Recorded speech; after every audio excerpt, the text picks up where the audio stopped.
Throughout history, humankind has struggled to understand the fundamental workings of the material world.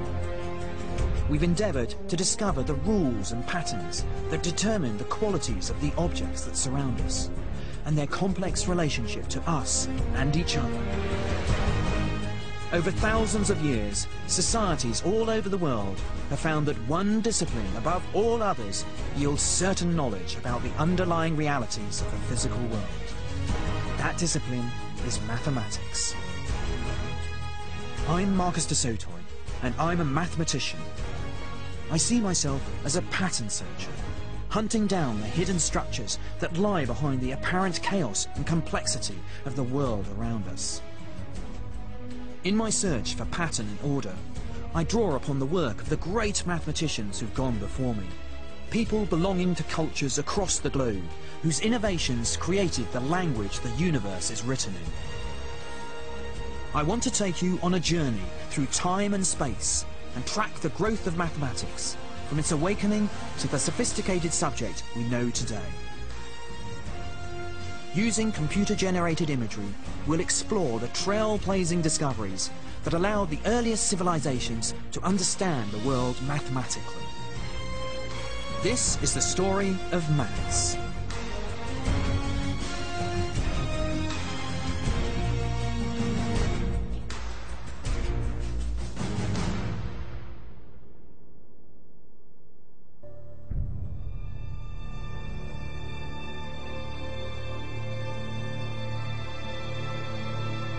Our world is made up of patterns and sequences.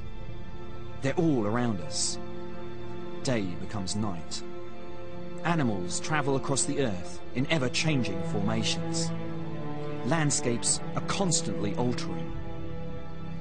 One of the reasons mathematics began was because we needed to find a way of making sense of these natural patterns.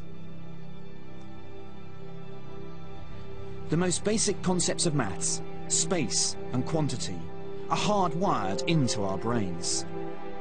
Even animals have a sense of distance and number, assessing when their pack is outnumbered and whether to fight or fly, calculating whether their prey is within striking distance. Understanding maths is the difference between life and death. But it was man who took these basic concepts and started to build upon these foundations. At some point, humans started to spot patterns, to make connections, to count, and to order the world around them. And with this, a whole new mathematical universe began to emerge.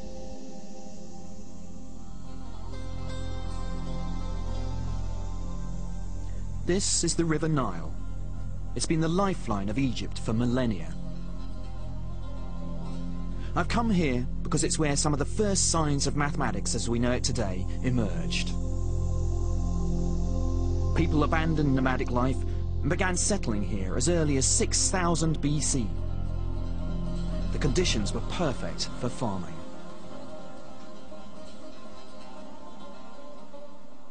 The most important event for Egyptian agriculture each year was the flooding of the Nile.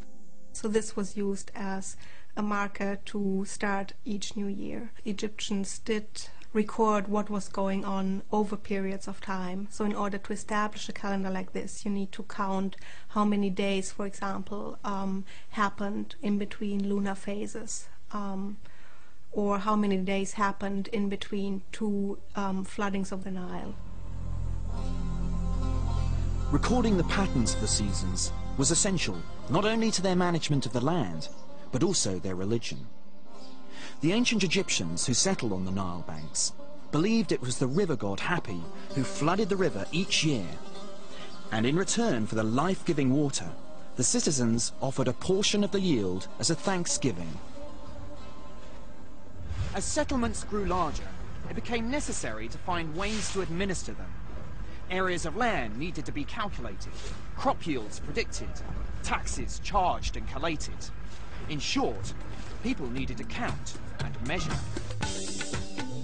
The Egyptians used their bodies to measure the world, and it's how their units of measurement evolved. A palm was the width of a hand. A cubit, an arm length from elbow to fingertips. Land cubits, strips of land measuring a cubit by 100, were used by the pharaoh's surveyors to calculate areas. There's a very strong link between bureaucracy and the development of mathematics in ancient Egypt. And we can see this link right from the beginning, from the invention of the number system, throughout Egyptian history, really. For the Old Kingdom, the only evidence we have are metrological systems, that is, measurements for areas, for length. This points to a bureaucratic need to develop such things.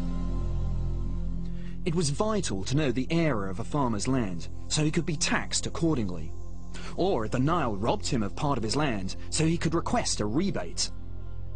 It meant that the pharaoh's surveyors were often calculating the area of irregular parcels of land. And it was the need to solve such practical problems that made them the earliest mathematical innovators.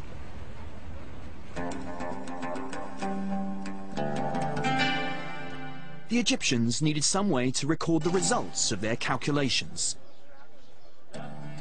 Amongst all the hieroglyphs that cover the tourist souvenirs scattered around the city of Cairo, I was on the hunt for those that recorded some of the first numbers in history.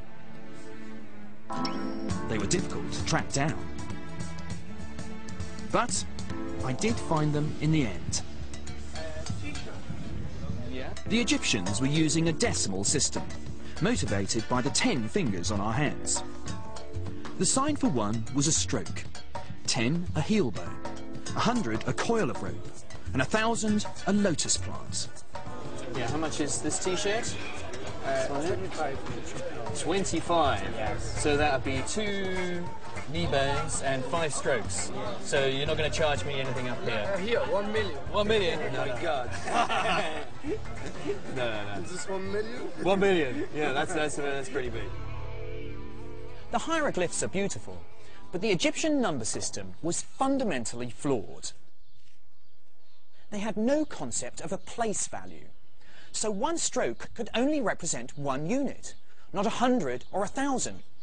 Although you can write 1,000,000 with just 1 character, rather than the 7 that we use, if you want to write 1,000,000 minus 1, then the poor old Egyptian scribe has got to write 9 strokes, 9 heel bones, 9 coils of rope, and so on, a total of 54 characters.